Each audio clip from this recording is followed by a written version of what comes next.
In our previous lecture, we have seen the questions up to question number 4, right? Now we are going to start the question number 5. How to solve it? So see the question. Sobo's mother present age is 6 times the Sobo's present age. Means we don't know, there is no information given about the Sobo's present age, right? Sobo's present age के बारे में कोई भी information given नहीं है, जबकि information किसके बारे में गिवन है? सोबोस मदर एज के बारे में, सोबो की मदर्स के एज के बारे में इंफॉर्मेशन गिवन है, लेकिन सोबोस के बारे में कोई भी इंफॉर्मेशन गिवन नहीं है. तो let the Sobo's present age the X, right? Now what about the mothers? Then her mother's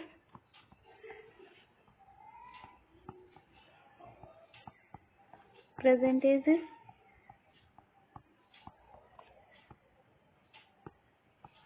what is explained about her mother's age is 6 times.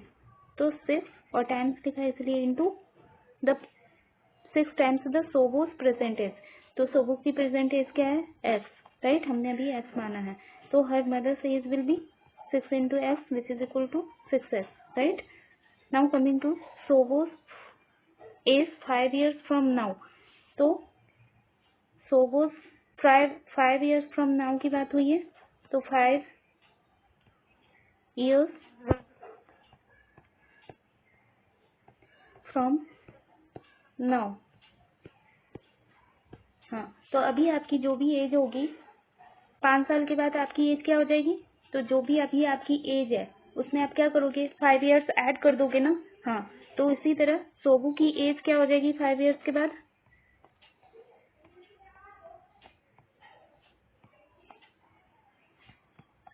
Five years के बाद सोबू की एज क्या हो जाएगी? जो सोबू की एज है अभी सोबू की एज क्या है? एक्स. और 5 years के बाद क्या हो जाएगी? तो जो एज है अभी उसमें 5 years ऐड कर देंगे, है ना? तो ये हो जाएगी सोबो की age after 5 years. And what about her mother's age after 5 years?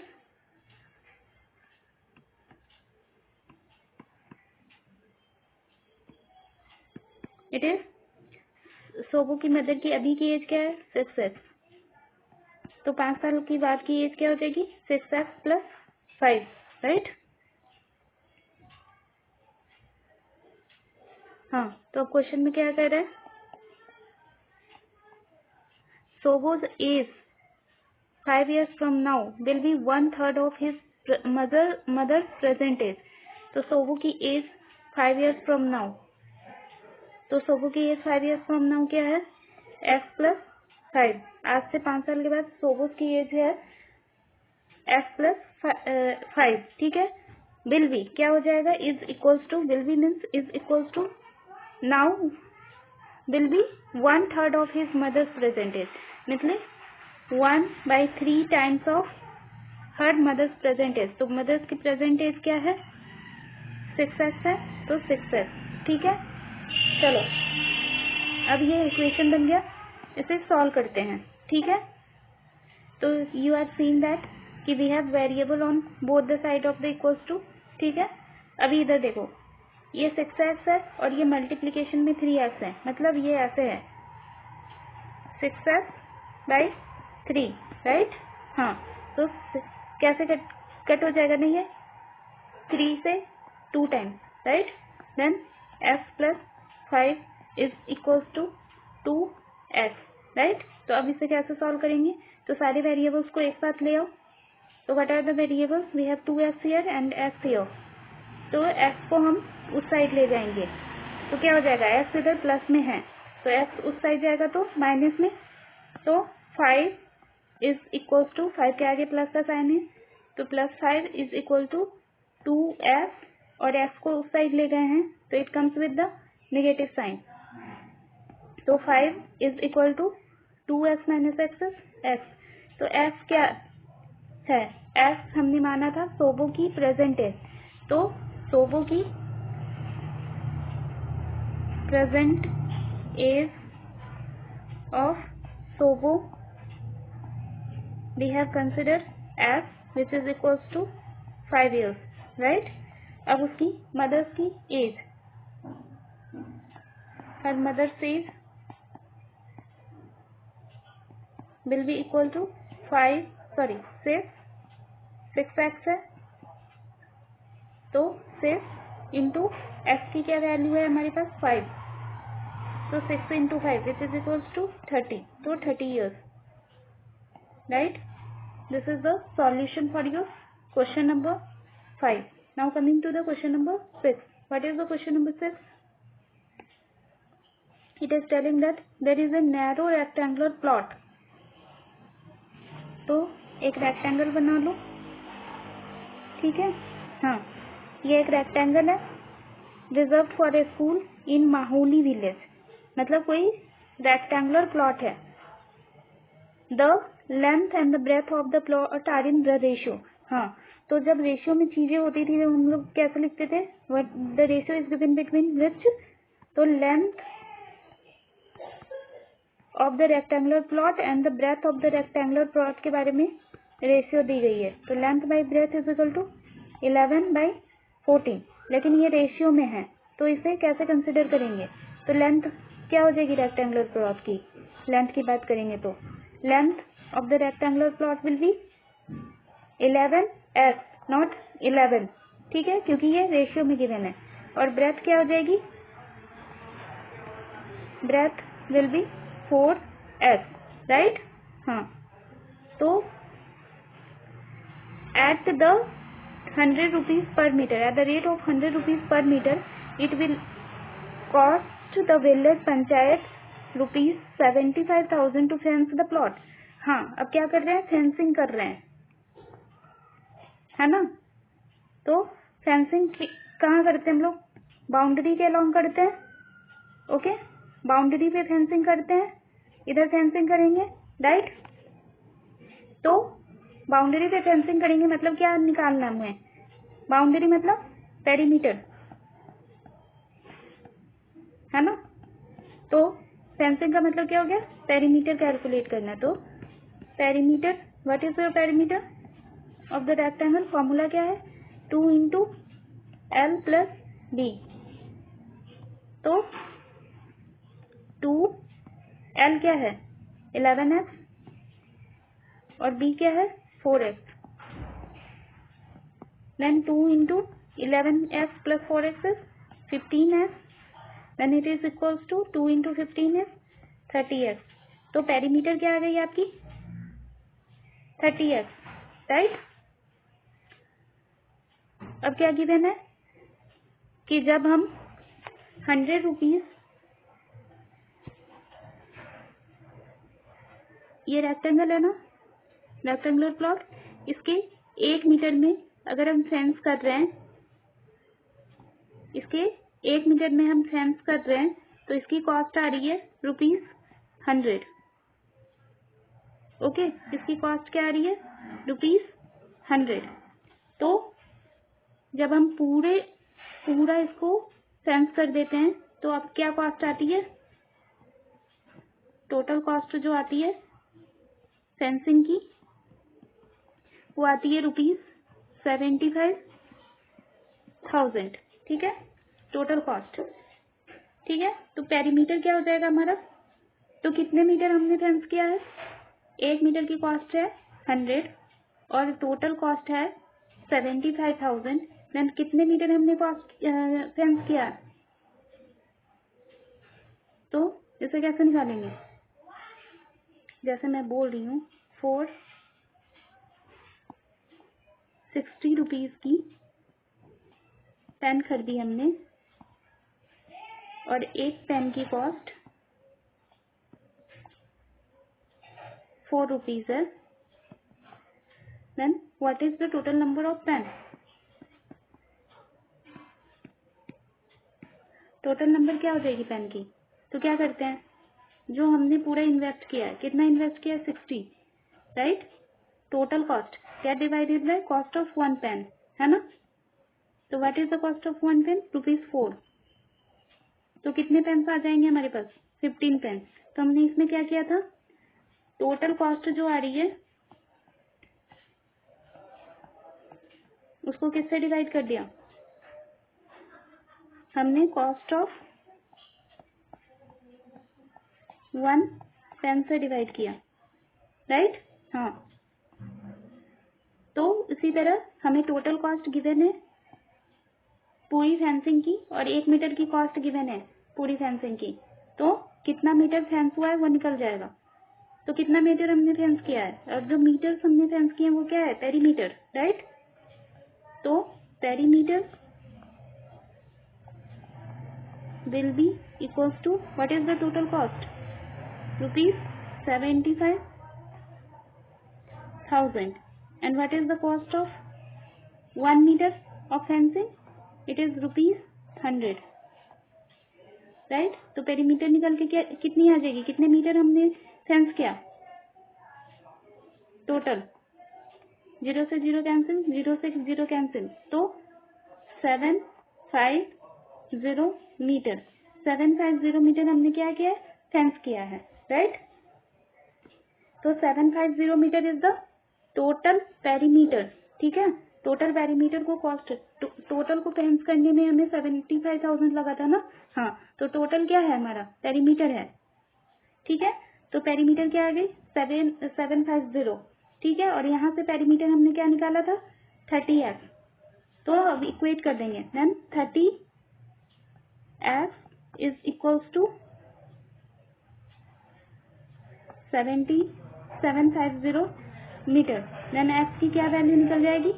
750 get divided by 30, this is equals to 25। मतलब F की वैल्यू आ गई 25, राइट? F की क्या वैल्यू आ गई? 25, है ना? और मीटर में सारे डायमेंशन है, तो हमने मीटर ले लिया। हाँ, अब हमारी लेंथ कितनी थी? What is the length we have considered? तो रेशियो में गिवन था, तो 11x था, और ब्रेथ कितनी थी? What is your breadth? That is 4x, right? और x की वैल्यू कितनी निकल गई? 25। तो पुट कर दो, लेंथ इज इक्वल टू 11 और x की वैल्यू कितनी है? 25। Then it is equal to 275 meter is your length, and what is your breadth? 4 into 25, which is equals to 100 meter, right? तो लेंथ आपकी निकल गई 275 मीटर एंड ब्रेथ क्या निकल गई? 100 मीटर। और क्वेश्चन में क्या पूछा है? What are the dimensions of the plot? तो डायमेंशंस क्या है प्लॉट के? डायमेंशंस मीन्स क्या हो गए? जैसे हम रेक्टेंगुलर प्लॉट की बात करते हैं, तो डायमेंशंस अगर हम बोलेंगे तो क्या हो गए? Length and breadth are a dimension, ठीक है? तो लेंथ कितनी निकल गई है? 275 मीटर, और ब्रेथ कितनी निकल गई है? 100 metre, okay? Now start solving the question number 7। Question number 7 क्या है? Hasan buys 2 kinds of the cloth material for the school uniform.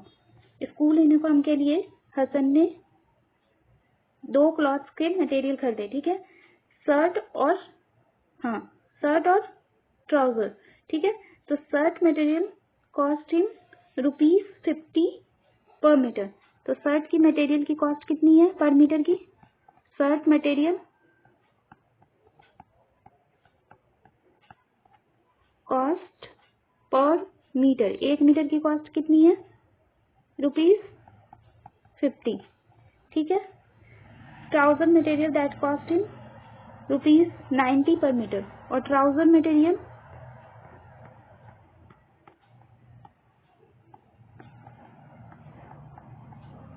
एक मीटर की कॉस्ट कितनी गिवन है? ₹90। 1 मीटर शर्ट की कॉस्ट है 50, और 1 मीटर ट्राउजर की मटेरियल की कॉस्ट है ₹90। For every 3 metre of shirt material he buys 2 metre of the trouser material. 3 metre के लिए, 3 मीटर अगर हम शर्ट का कपड़ा खरीद रहे हैं, तो 2 मीटर हम ट्राउजर का कपड़ा खरीद रहे हैं। He sells the material at 12% and 10% profit respectively. मतलब रेस्पेक्टिवली बोलने का मतलब क्या हुआ? He sells the material 12% and 10% profit. अब बोला जा रहा है उसने टोटल मटेरियल को बेचा तो उसे शर्ट पे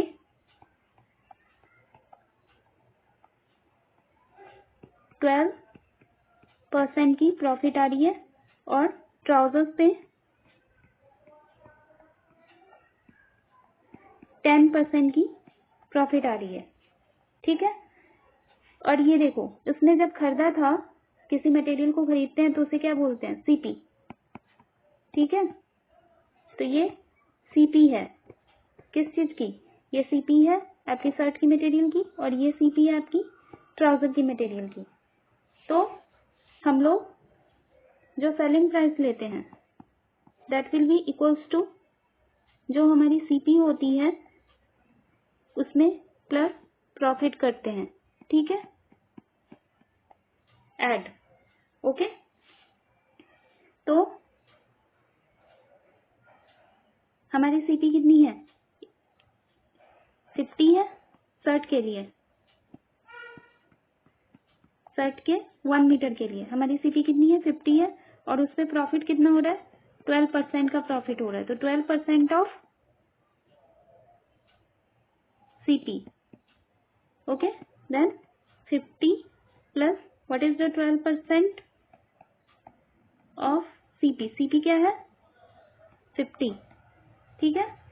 हाँ, तो 50 और ये 5 से 50 से 2 टाइम्स और 2 से 6 टाइम्स, तो 50 प्लस 6 इज इक्वल्स टू 56। मतलब एक शर्ट की जो सेलिंग प्राइस है that is ₹56। And what about the trouser?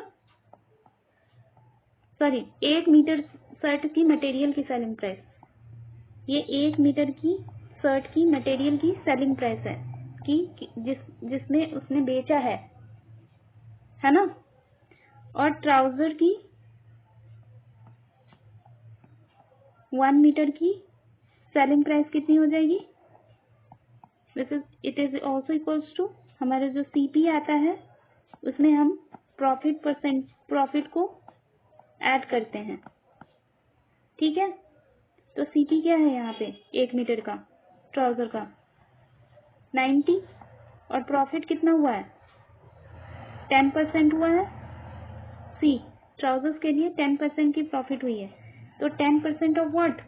10% of CP 90। Okay.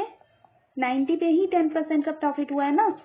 हाँ, then 90 plus what is the 10% of 90? Percentage को हमेशा बाई 100 करते हैं परसेंटेज के लिए। 10% अगर कहीं पे लिखा हो इसका मतलब क्या होता है? It is written as 10/100। कहीं पे 12% लिखा हो तो उसका मतलब क्या होगा? It is written as 12/100। Okay. हाँ, तो 90 प्लस ये कट कर दो, 10 से 10, 10 से 10, then 90 plus 9 which is equals to 99। तो 1 मीटर की ट्राउजर की सेलिंग प्राइस कितनी आ गई? 99 रुपीज। और 1 मीटर की शर्ट की सेलिंग प्राइस कितनी आ गई? 56 रुपीज।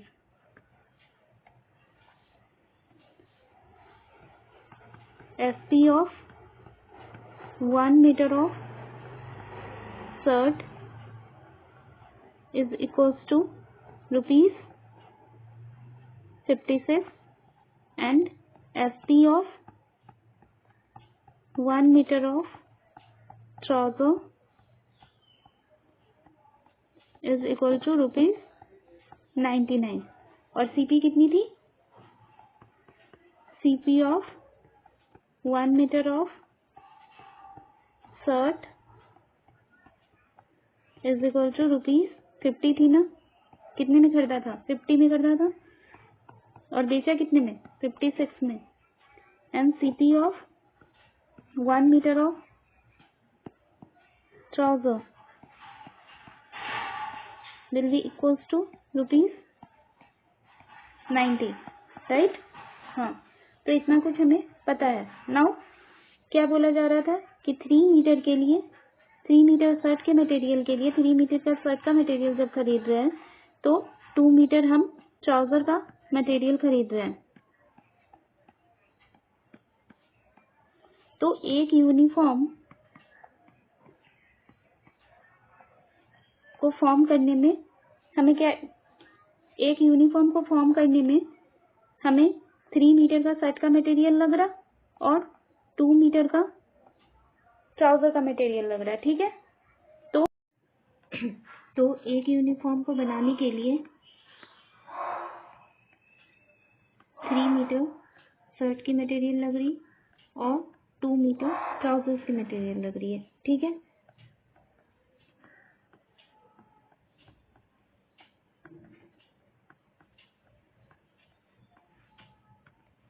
तो 1 मीटर शर्ट की सेलिंग प्राइस क्या थी? 1 मीटर शर्ट की सेलिंग प्राइस क्या थी? ₹56। तो 3 मीटर शर्ट की मटेरियल की कॉस्ट क्या हो जाएगी? 3 इंटू 56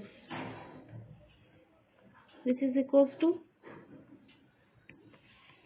150 प्लस 18 168 रुपीज की 1 शर्ट आएगी, है ना। एक शर्ट की कॉस्ट होगी ये। एक शर्ट को बनाने में 3 मीटर का मटेरियल लग रहा है और 1 मीटर मटेरियल का रेट है 56। तो 3 मीटर मटेरियल का रेट कितना हो जाएगा? 168। तो एक शर्ट का को बनाने में कितना कॉस्ट लगेगा? 168। अब बात करते हैं एक ट्राउजर को बनाने की कॉस्ट। तो एक ट्राउजर में कितना मटेरियल लग रहा? 2 मीटर मटेरियल लग रहा और 1 मीटर मटेरियल का सेलिंग प्राइस कितना है? ₹99, राइट। तो 2 मीटर मटेरियल का सेलिंग प्राइस कितना होगा? ₹2 into ₹99 into 2 which is equals to 198, right. मतलब एक ट्राउजर को बनाने में 198 रुपीज सेल करने का प्राइस है ₹198 और एक शर्ट को की सेलिंग हो रही है ₹168 पे, राइट। हाँ, तो एक यूनिफॉर्म की कॉस्ट कितनी हो जाएगी?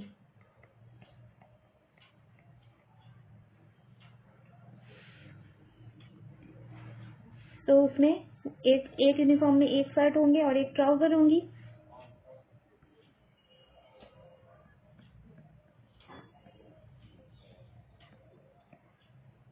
तो एक शर्ट की कॉस्ट कितनी है? ₹168 और एक ट्राउजर की कॉस्ट कितनी है? ₹198। Now add this to 8 plus 8 is 16, 9 plus 6 is 15 plus 1 6 and 1 plus 1 is 2 plus 1 3। मतलब एक यूनिफॉर्म को बनाने का कॉस्ट कितना आ रहा है?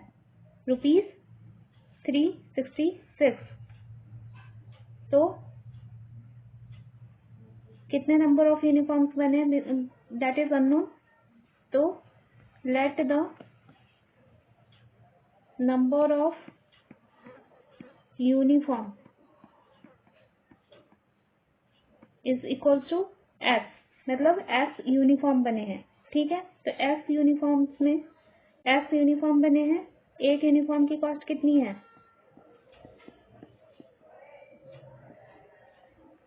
₹366। तो एस यूनिफॉर्म की कॉस्ट कितनी होगी?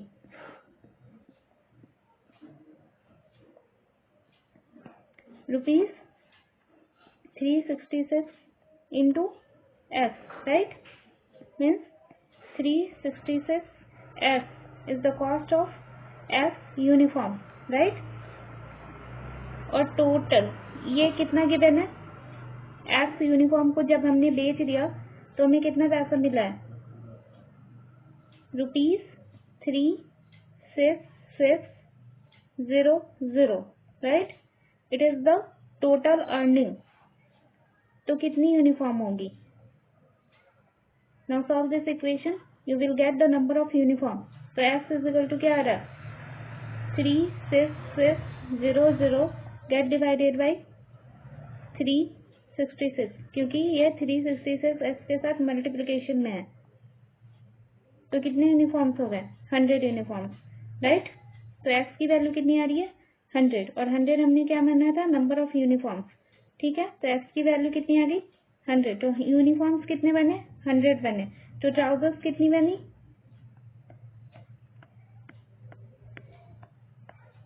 100 यूनिफॉर्म्स में 100 ट्राउजर्स बने होंगे ना?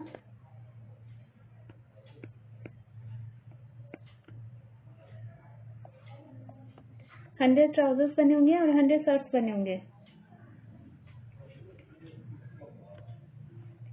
तो क्या पूछा जा रहा?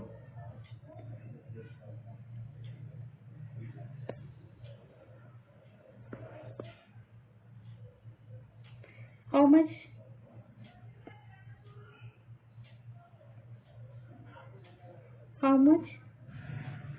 Trouser material did he by? तो उसने कितना ट्राउजर का मटेरियल खरीदा? तो ट्राउजर का मटेरियल कितना था? 2x, right. तो x की वैल्यू कितनी आ रही है? 100। तो ट्राउजर का मटेरियल कितना हो गया?